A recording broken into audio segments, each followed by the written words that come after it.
Hello there, welcome to another video from Sustenance and Covering, the only YouTube channel you need to not only survive the current apocalypse but actually enjoy it. And today we're going to talk about part 6 of my survival food, or part 7, something like that. This is about popcorn. Now the reason we're going to talk about popcorn as a survival food is because it's easy to store.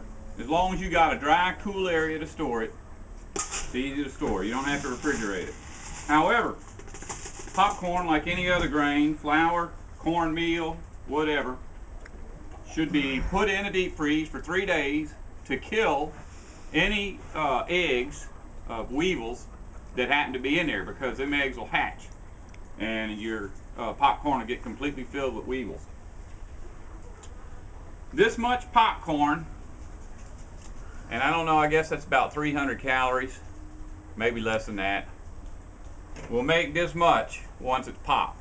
And we always pop ours with an electric air popper. But all you need is heat to pop popcorn. So if you got a fire, you can still pop it. You can't really eat it like this. Now, just as an experiment, I'm going to show you something that I learned a long time ago. And I didn't learn it with black pepper, I learned it with actual weevils. Weevils kind of resemble black pepper. They're real little and they have tiny black specks. And they might look something like this. See if you can see that on there. That might be too close. But anyhow, I'm going to show you how we get rid of weevils around here. Because when my popcorn gets weevils in it, I still eat it. And so will the chickens. Yeah, that's right. If it gets too nasty, I just give it to the chickens. But anyway, we give it to the chickens when it's good. The way this air popper works.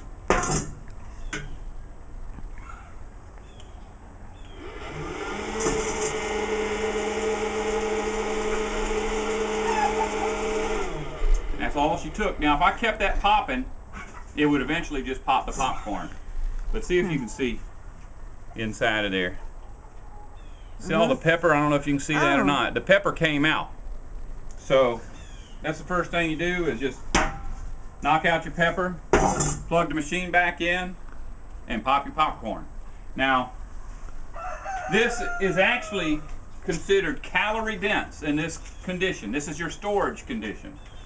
In other words, it's very, very high amount of calories in a very small amount of space.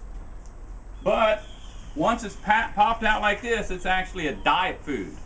And I would say there's no sense in storing diet food for a survival situation, but you're not storing diet food. You're storing calorie dense food that pops up to be diet food. But if you look right over here, this is what a 50-pound sack, this is rice, but a 50-pound sack of corn, popcorn looks about like that too, and you can get it. Here in the States, we get it at Sam's Wholesale Club, and a box of salt about like that costs you, this is like 98 cents for that box of salt. This is about, I think, $16. That's 35 pounds of oil. You can take a cap of oil and this much popcorn seeds, pop it, and you make a very, very calorie dense food, and then you sprinkle a little salt on it. And the only reason I mention the oil is because the salt won't stick to it without the oil, but the oil is part of the nutritional value of the snack. If you had that much butter, it would go rancid before you run out, but just straight filtered oil will last a long time without going bad. Oh well, I don't think there's anything else to add to that, but what I told you about putting popcorn in the freezer to kill weevil eggs will go for any grain. Storing popcorn in a sealed plastic bucket, even if it gets weevils, the weevils will not spread to other stored food items, and that goes for any kind of grain, whether it's rice or flour or whatever. And also, if you do get weevils in your rice, this will not work for that. It won't work for flour. If you turn this on with flour or rice in it, it's just going to all go all over the place. That's it. Bye.